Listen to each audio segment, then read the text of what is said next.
the power of Castle Hate Skull, I am hella Mark Harley coming at you live from Calabasas. What's up, fools and foolettes?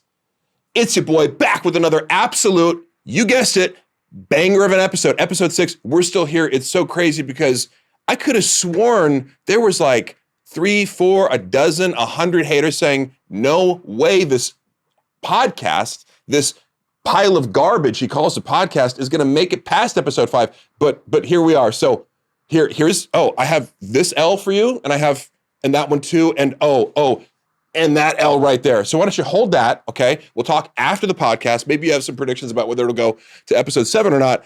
But here we are doing the damn thing. And I just wanted to start off by saying, sup, fool? Because it's time to tell you, what's up, fool?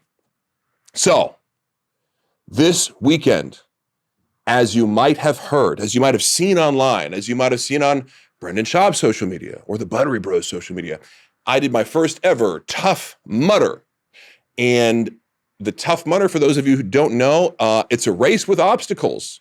I didn't know anything about it. Brendan had just asked me to do it, and I was like, I'm down. Sounds cool. Let's do it. And he just sounded like, hey, would you guys do this with me? Chappelle couldn't, because he was in Arizona, so we gave him some shit for that. Oh yeah, convenient, huh? You're gonna be in Arizona. That's cool. No, yeah. I totally would have done it anyway. But was it this weekend? Yeah, out of town.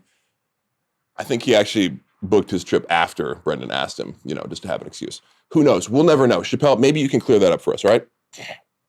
So I wanted to talk about this because it made me think about some topics related to fitness and general psychological health in relationship to some of the things that the Tough Mudder combines. Because let me just say, first of all, if you go to my page, you can see like a breakdown of like, what are my takeaways from the actual experience of it? Like, it was long, it was exhausting. Some of the obstacles were hard. We got shocked, like harder than we expected. And you can see me and Brendan getting zapped, me falling off like a 20-foot thing into a pool of colored water because my grip gave out.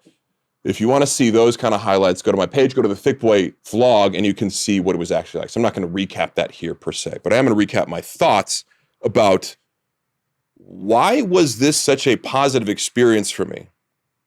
Because I think it relates to many of these underlying principles of things like group fitness and the principles of like human happiness. It made me think of this episode that I saw with a guy named Johan Hari, this British guy who went on Joe Rogan's show, and he gives TED Talks to stuff, but this is how I discovered him. He was talking about like, his shtick is like antidepressants, human happiness. What are the core principles of like what we need in our lives to be happy and overcome addiction, for example. And he was like the chemical hooks model of addiction where, heroin is so powerful or cocaine is so powerful that you just can't do. Once it gets in your body, like there's nothing you can do. Drugs are so bad that, if you do heroin once, you're going to be addicted to it. And it's like, actually, it's not really true. It's more about, do you have these other things lacking in your life? Like community, purpose, self-esteem, things of that nature that, if you are an addict, it's possible that you don't have those things or the drugs have undermined those things in your life. And in order to successfully recover, perhaps maybe that's why Narcotics Anonymous, Alcohol Anonymous is so effective for a lot of people, is because it brings people together. Because ultimately you need to replace these things, get a community, get a purpose, get self-esteem. And I'm probably leaving out some things, but that was, the Cliff Notes meathead version of that. Now, I also think working out, physical exertion is a key component to at least my mental health and a lot of people I talk to. I work out alone a lot. I think everybody should work out or know how to work out alone and not be dependent on somebody to do that. And, if your excuse is, well, I don't have a gym buddy or whatever. No, that can be great. But I would say I'm encouraged, go for a run, learn how to lift on your own. It will be great. So you never have that excuse if somebody's not there. But I think when you also work out with people, when you're in a master swimming group, as my parents used to do growing up, when you're doing CrossFit, and say what you will about CrossFit, I think the reason it's so popular is like it provides people that community and purpose, even combining with exercise that in that most basic sense helps people increase their human happiness, puts people in a good mood, makes you happy to show up and be accountable and be part of a social community. It's why people go to church, these basic foundational things that I do think are ancestral. Shout out Liver King.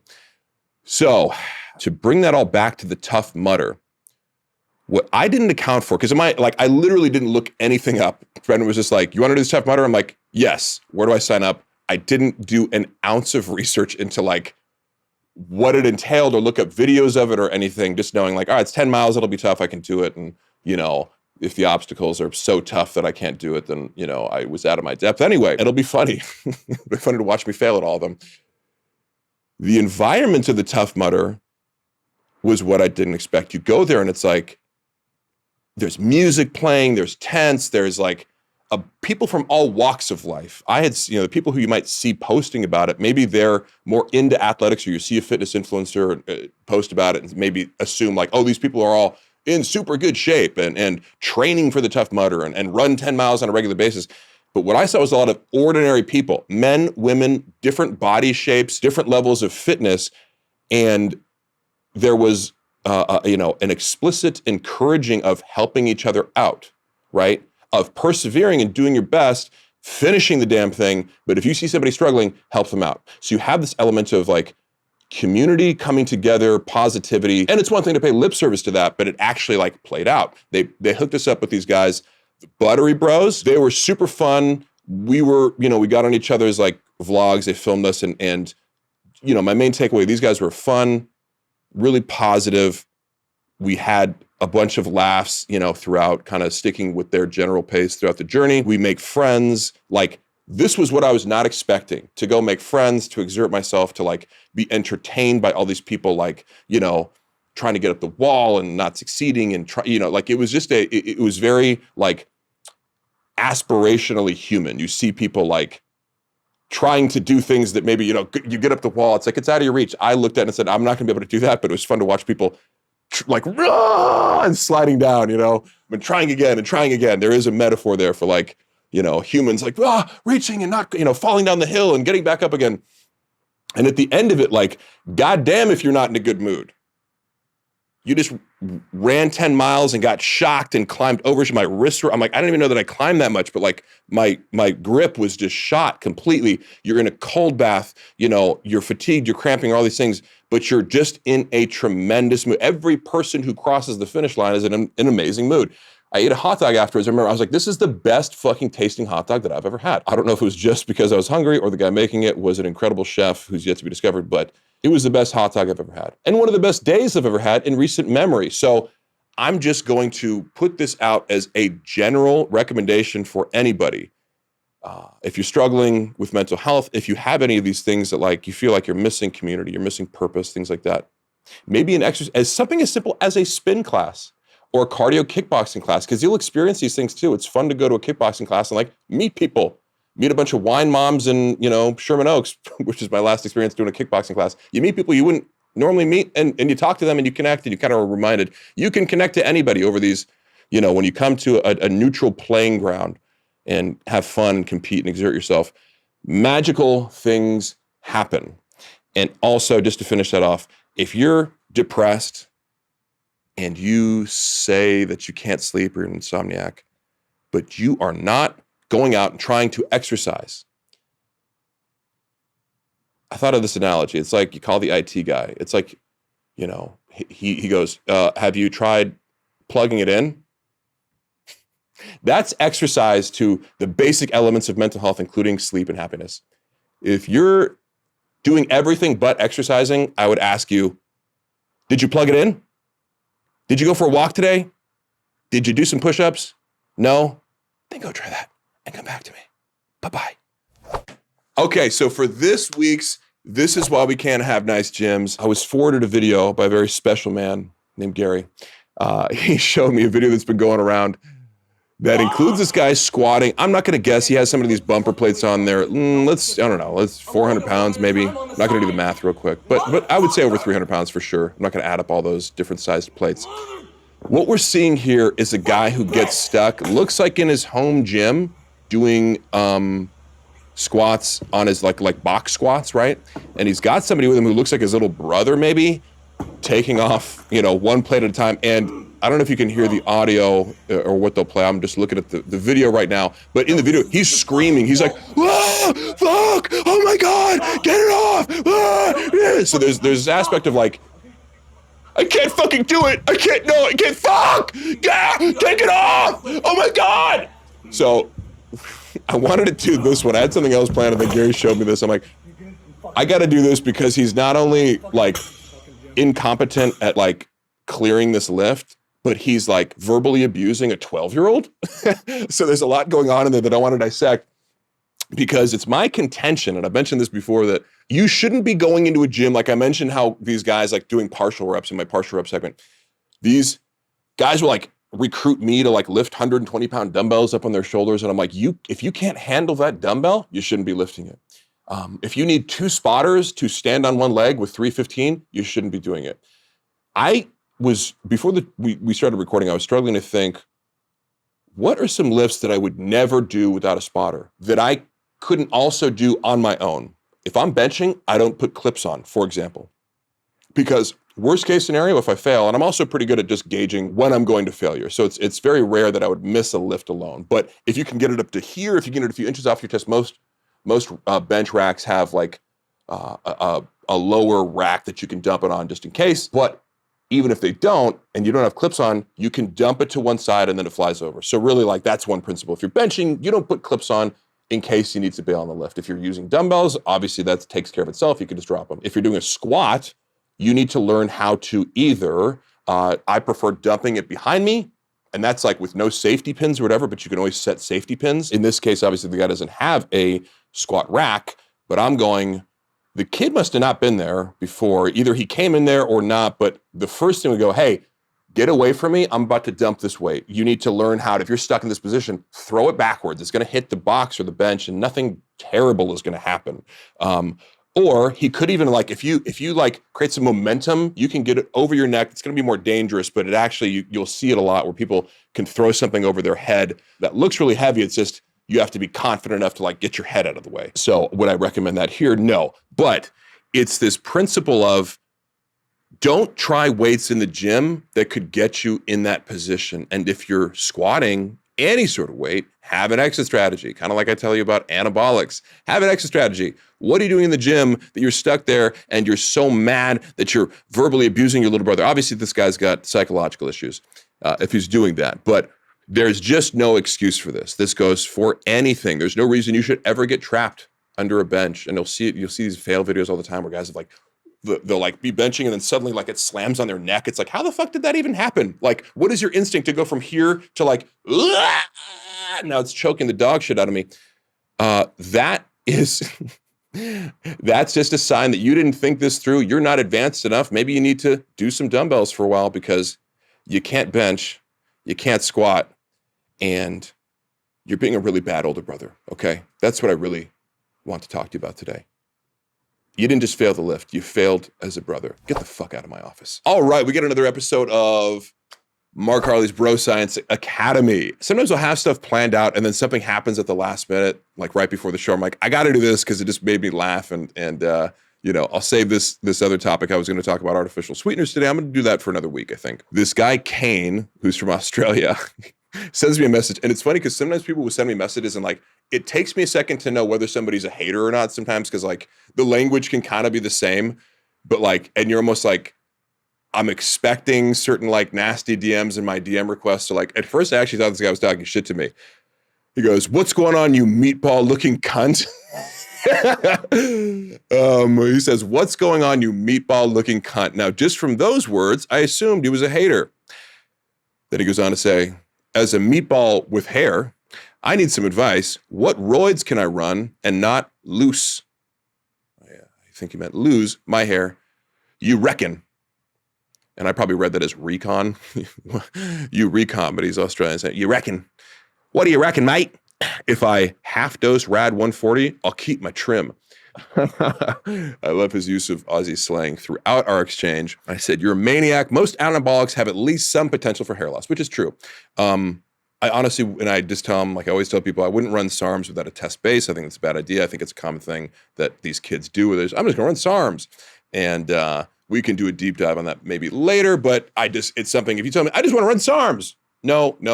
Especially these young guys, especially without a test base of at least 150 milligrams per week. Says, what's with this hair loss bullshit, man? Fuck. Yeah, right. I've been told that off some other dude too. Might have to be done.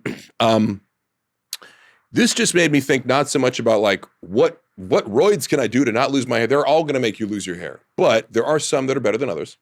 DHT derivatives, if that means anything to you, DHT is the cause of hair loss. Now, I'm going to bastardize a lot of stuff that you could probably, if you really want to do a deep dive into the science behind hair follicle miniaturization and the alpha-5 reduction, the alpha-5 reductase enzyme, go to More Plates, More Dates. He's the master of this shit. He will really go into the chemistry of all this stuff. But I have some takeaways from him that I'd like to pass on to you, as I often like to act as a sort of middleman. It's like, here's what I spend my time thinking about. I'm going to give this to you in a short, digestible format. If you're interested in saving your hair, stay away from DHT derivatives like Promobolon, Anavar, Anadrol, Masteron, and stuff that I've mentioned before, like Tren. In a lot of ways, the more powerful a steroid is, often the more likely it is going to be likely to create hair loss. Some forms, and even just basic testosterone. It's not as powerful as DHT, but most of our male pattern baldness, as guys and girls too, to some degree, but comes from testosterone converting to DHT, and that's just a more potent androgen when it comes to reducing the size of your hair follicle until it's nothing and it falls out. So I'm going to take all that and go, what's the hair loss protocol? Because regardless, if you're a guy and you're running anabolics or not, I think a lot of guys don't realize, like, your hair is falling out whether you realize it or not. And the earlier you start preventing that in a variety of ways and attacking it from different angles, the less it's going to be apparent. Because for most guys, they don't realize it until it's too late, right? When like half your hair is gone, you're like, oh shit. Well, if you would have started proactively, preemptively using some of these techniques, you'd be in a much better place. The quick rundown that I'm going to give you is, you've all probably heard of finasteride, Propecia. Now, I was always scared to take it. I'd heard of it, but people have side effects with it, maybe sexual side effects and other things, can and also potentially depress you. I think those instances of actual real side effects that would affect your life are actually pretty small. So that's another thing to keep in mind. If you're on anabolics, you're on testosterone, you're not going to probably experience sexual side effects. What it does, though, is it blocks the conversion of testosterone to DHT. So you take this pill every day. It has virtually, it's not bad for your body at that dose especially.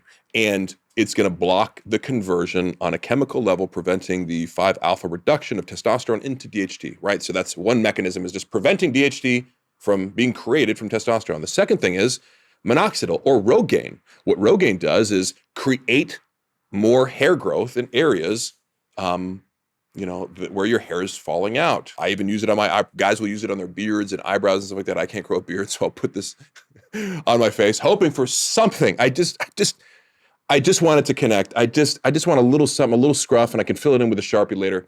But, all I want for Christmas is a beard. But I think Santa's going to disappoint me once more.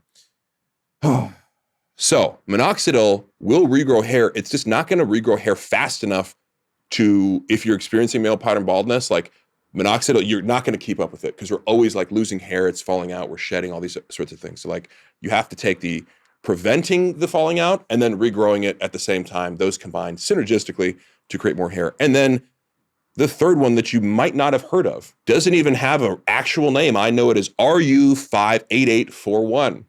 I buy it with Bitcoin online. Now, I could buy it with like a debit. It's just from these websites like Anagen Inc. or if you Google RU58841, there's these, they're not shady, but it's just like you're not buying it from Walmart. You drop it on your head like minoxidil, and what it acts as is a topical anti-androgen. So androgens, and that could be any steroid you're taking, any testosterone, any DHT that's in your body that's converted, is going to be trying to bind to your scalp. That's like, my understanding is that's causing the hair loss ultimately, is the binding of these various androgens in many forms. And of course, steroids under that umbrella. They're binding to the scalp. If you put RU58841 on it, it competes with that and like won't allow the androgen to bind. So that's the third sort of prong of this approach, is that you can rub it in these areas where you're experiencing hair loss and specifically target areas where your hair is falling out. And the final thing is, with that minoxidil and anything you put on your scalp, micro needling or derma rolling would be another way to say it. When you create little holes, my crude meathead analogy is, you allow the stuff to soak in, right? You make the holes in your scalp and let the Rogaine sink in. This isn't just for, if you're doing steroids. If you're a guy, and if you're a girl experiencing hair loss, check the shit out. The sooner the better. If you have any inkling that it's in your family or you just want to prevent it, you want to keep that head of hair for the rest of your life, check out this shit. I'm not sponsored by RU58841, contrary to popular belief, but it's going to save your hair, all right? And might just save your life. All right, we get a lot of people have been asking me in the context of losing weight, does that mean you're also going to lose strength as well? Daniel BP asked me, I'd be curious to know whether Mark has ever dealt with anxiety or negative thoughts whilst losing weight. Speaking as a man who's recently gone from 255 to 222 over the last few months, I personally worry about getting weak or small as I look to get leaner. I wonder if you know anyone who has had similar worries when getting lean. Yes. So just to address that right off the bat, it is common. I have experienced it because you gain strength in the gym and it's hard. You'll see a lot of guys are like perpetually bulking. You're always like trying to put on weight in part because you're scared to lose the strength that you've accumulated, because we get attached to like, I can rep with 5 plates, and you don't want to stop doing that anymore. So in part, it's just a thing where you go, yeah, you gotta bite the bullet and accept that if you're going to lose weight dramatically or at all, it's going to be somewhat hard to get stronger. It's possible, but more so if you've been detrained and you're really fine-tuning your diet so that you're just in a slight deficit as you ramp up the intensity of your strength training. But here's ways to mitigate that. Lots of low-intensity cardio. Really, like, the more I learn about fasting and stuff like that is like, if you're losing weight by fasting, but you're not doing too much like cardio or other forms of, excessive high-intensity exercise, you can lose fat as your body starts to burn fat as its fuel source without losing a lot of muscle. Now, if you're losing all that weight from like constantly running and doing HIIT cardio and stuff like that, you're going to be more likely to dip into your own muscle tissue as a fuel source. I've experienced that. One time I was going to do a audition for a short film, and they're like, they called me and they're like, shoot next week. We would love to have you out. Is it possible if you they said, could you stop lifting weights for a week? And I'm like, oh, you want me to lose weight? Like, you don't want to say it because it's like a taboo thing to be like, can you lose 20 pounds, fatty? But I was a little bigger at the time, and I'm like, yeah, dude, let's do it. Let's lose, 10 pounds. I lost 10 pounds in 1 week doing several hours of cardio a day. And it wasn't like 10 pounds of water. It was like I was measuring myself at the same time. You can do that. It wasn't anything too crazy, but like I'd do 2 days of cardio and, little resistance training in there. My strength plummeted, went from like repping with 315 for like 5 to not being able to get 295 on bench. Everything's going to go down especially if you're doing it in that week, right? And it does suck because you get attached. You're like, it's nice to be able to do the weights and feel strong. Men like feeling strong. But I was okay with it because guess what? I looked phenomenal. I was like, it actually showed. I'm like, oh shit, I've never been at this body fat before. Certain muscles and striations are coming out. So that actually helped me. So think about that. When you're getting leaner, your body's going to look different than it ever has. And, what girl doesn't love a ripped dude, right? That's what we're all going for. And I think if you give yourself that carrot of like, you're going to lose some strength, but if you can get down to that sub 10% body fat, you'll look amazing. You often like look bigger when you're leaner because all these muscles and veins and striations are coming out. Another small approach that I could take is when I was really busy and I'd only have like half an hour to work out, I would do circuit training. And at this time, remember, I just got back from a vacation in Italy, literally eating cannoli every day, multiple times a day, because I was like, made it my mission to be like, every time I see cannoli, I'm going to eat it because I love cannoli and we're in Italy. So when you're in Italy, you eat cannoli. When in Rome, you eat cannoli. When in Sicily, eat cannoli. When in Florence, eat cannoli. When in Venice, eat cannoli. Every place in Italy, you just eat the fucking cannoli.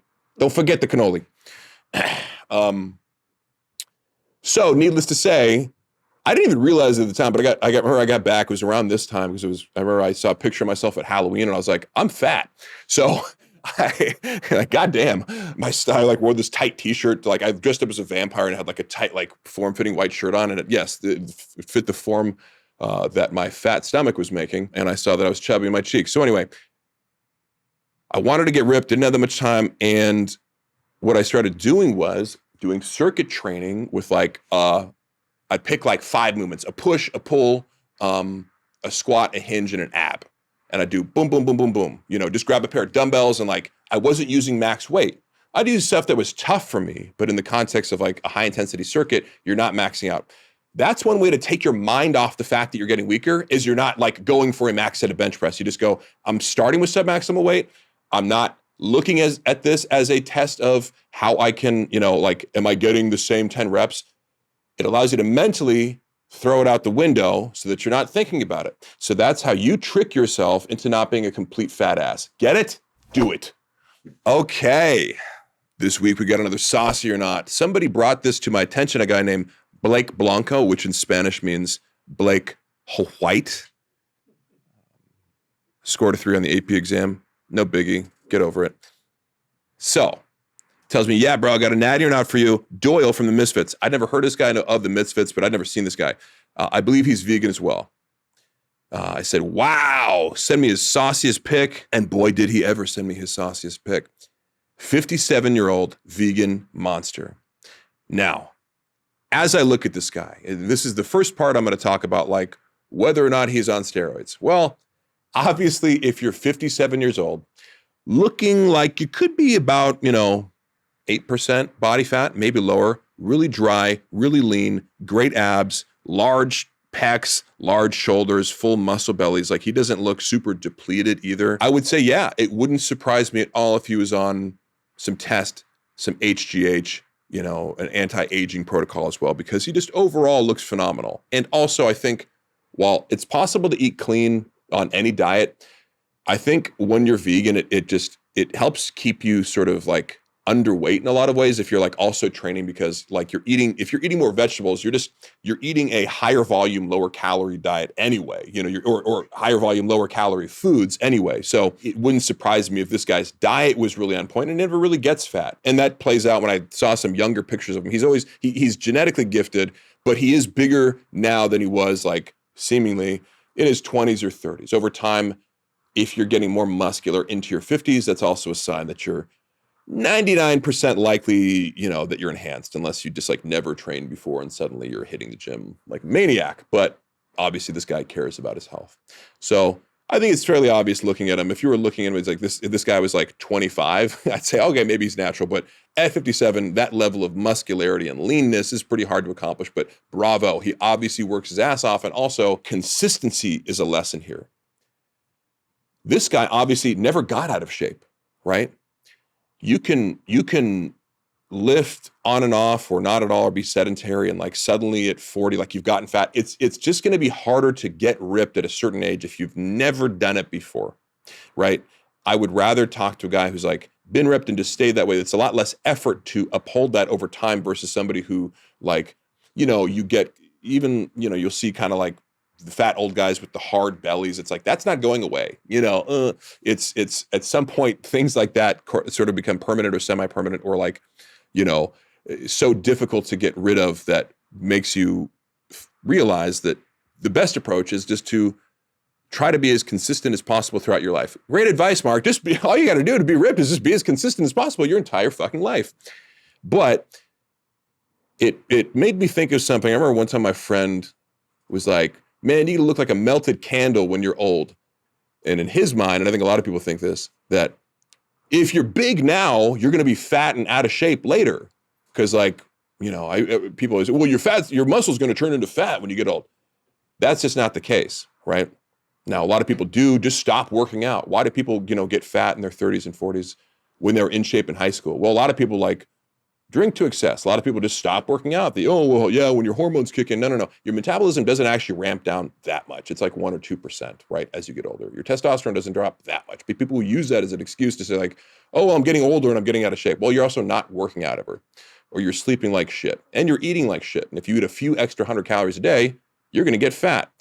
A guy like this, he just never had that happen. And it goes to show you that if you don't abuse anabolics, because I would assume that he's on like a low dose of test, low to moderate dose of test and HGH minimum, you can run that for a pretty long time safely. I'm not recommending that everybody go out and do that, but this is an example of, as opposed to somebody like, these open bodybuilders like Ronnie Coleman. Ronnie Coleman looks like he's 80 now because he was on thousands and thousands and thousands of milligrams of shit, training like a madman, like a power lifter, squatting 800 pounds, deadlifting 800 or 900 pounds, all out intensity, all the time, not the best form. And yeah, that's going to take a toll. Dorian Yates now looks like a normal guy. He was, 8-time Mr. Olympia. He was gigantic, but at some point, if you're cranking gear from the age of 18 to like 30, you either stop and scroll back completely or you die.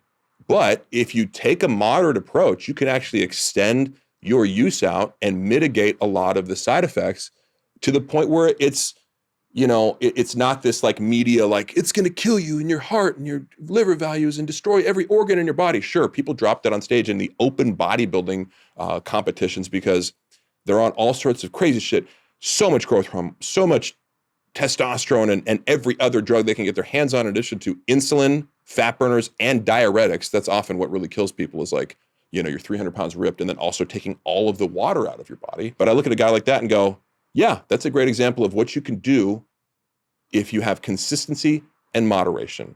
So is he saucy? Yes. Does he look fucking phenomenal for a 57-year-old? Yes. Should we all be like Doyle from the Misfits? Fuck yeah, except the vegan part. All right, I'm introducing a new segment this week called Hella Chef Harley, where I'm going to give you guys some tips on diet based on what I eat or some interesting like high protein, high volume, lower calorie meals to help you get ripped. Maybe some strategies to increase your protein intake for people who are trying to put on muscle. And there's a lot of great stuff on the internet.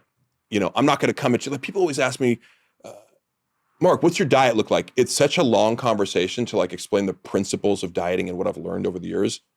Sure, the basics are like, you want to gain weight, eat more than you burn. You want to lose weight, burn more than you eat. The problem is always the implementation. I can tell somebody you need to be eating your body weight in grams of protein, but how do you get there, especially for people who are busy and on the go? One of the things that I've recommended to people over the years many times, and it's often been a game changer, is pre-made protein shakes. I go to Costco and I buy 18 packs of Premier protein shakes. No, Premier Protein is not sponsoring this episode, but if you'd like to, reach out to my people. These just happen to be something that I like and provide me with like a protein on the go. Are you running out the door? Get protein. You should have something like this. If you're serious in any way about dieting, whether it's getting or losing weight, you need to have a protein source that you go to that's really easy, whether that's a protein bar, whether that's like meat in a Tupperware thing, meal prep or whatever. But a lot of people, they're not going to do that realistically. Sure, everybody should meal prep. But if that's not you and you've realized that, you have to have a pre-made protein shake that you like drinking, because there's a lot of protein drinks out there that taste like absolute dog crap. Premier I like because they have various flavors. The vanilla is good. They have like a cafe mocha that has caffeine in it. It's 30 grams of protein, almost nothing else in there. You can chug it in 2 seconds running out the door. You can keep it in your car. You want that convenience because this is what I always tell people. If you're craving bad food, it's probably because you should have eaten before. You missed that opportunity and now your brain's going like, we need sugar right now. Or you're mistaking something in your body, like you're hungry and you're like, I want to, when you're hungry, you're more likely to crave things like fat and things like sugar. So I always tell people, if you have a craving for something, drink one of these protein shakes and see how you feel about that afterwards. It could reduce or eliminate the craving altogether. And worst case scenario, you're going to eat less of the thing because you're going to get full up. Even if you eat cake after eating this protein shake, you're going to eat less of the cake probably because protein is satiating. It makes you feel full. So if you have just 3 of these a day, for example, if you're trying to up your protein by 90 grams, you know, or I'll have people who like weigh 200 pounds, like, I can't eat 200 grams of protein in a day. You fucking baby. You can, you're just not making it convenient for yourself to like not make that decision. And I kind of liken it to like jerk off before you send that DM, you know, drink that protein before you dive headfirst into a cherry pie. Get the baby batter out of your brain before you do something stupid. That's the analogy for these protein shakes. Jerk off and drink a protein shake. I'm out. All right. So as I said before, oftentimes I'll have something planned out and then literally on my way here, this guy made this comment. I'm like, this is too good to not do because it brings to mind a few other principles that I have. My premises about haters. I stake out these claims that haters are A, B, and C, and I love it when they prove me right over and over and over again because it's just impossible for these certain principles to not be true, right? So the other day I posted my good friend Nick Ritchie, who's just one of the best guys in the world, super talented writer, director. He posted the poster for his upcoming film, 1-800-HOT-NIGHT. And it's something that like I gave him notes on multiple drafts of the script. So I'm kind of like, I'm excited to see the fact that he went out and made this movie. It's an incredible achievement and it couldn't be happening to a better guy. Somebody goes on Nick's page where he posted the picture of the poster. This guy, Usiz MF Slow, I'm not even trying to pronounce it. He has like Dave Chappelle doing the I'm rich, bitch, as his avatar. So fake profile, no followers, bullshit handle. Typical, another premise that's coming true. You are doing this anonymously because you're a coward and a little bitch. I will not be watching this movie since you are friends with @Mark Harley. So he had to tag me. He had to make sure I knew he was doing this. He puts toilet emoji, satchel emoji, middle finger emoji. I go, that's a bit immature. That was my response. He says, screw you, Mark, middle finger emoji. You think you're king shit in the land of turds. I didn't even realize that this was the land of turds, right? Nor did I think I was king of the land of turds. I thought I was just a peasant, if anything, in the land of turds. Just a common turd. I said, what makes you believe that? I think that about myself, right? Because this is another principle of my haters is they're constantly sort of attributing things to me and telling me that I think something about myself or acting as if like, they're like, you're not even feel like a Z-list celebrity. I'm like, I'm not a celebrity. Nobody knows me. You know, I'm not anything. But your attack on me is that I think I'm an A-list or B, like, you know, that lands because I posture as somebody who's famous or thinks I'm famous, and incorrect. So he's saying I think I'm king shit in the land of turds. I don't think I'm king of anything, and I don't think I act like that either. What did he say after that? He says, this is not a therapy session. Middle finger emoji. And I'm just trying to be polite because that's another funny thing I do. I'm like, I'm just going to be like polite or neutral to you and watch you still be angry towards me and be like hostile. Like I've never talked to this guy. I've never done anything to him. But the fact that he's hostile means he feels threatened or upset by me before I even talk to him, obviously. So he says, this is not a therapy session. I said, well, you're spilling your emotions everywhere. So it kind of is, you triggered little bitch. I'm just trying to prove you don't even know why you have so much animosity towards me. Looks like I succeeded. Now fuck off, you little crybaby. Baby emoji, bottle emoji, got him. So I just want to reiterate, that's the type of people that come at me to hate. They hate me because I'm friends with somebody else, right? And they don't even know why they hate me. They hate me because I'm in somebody's social network. And then they come from this person to hate me and then seek out my friends. And like, I understand that I can upset people just by having like long hair or, you know, really well done lip injections and tasteful Botox.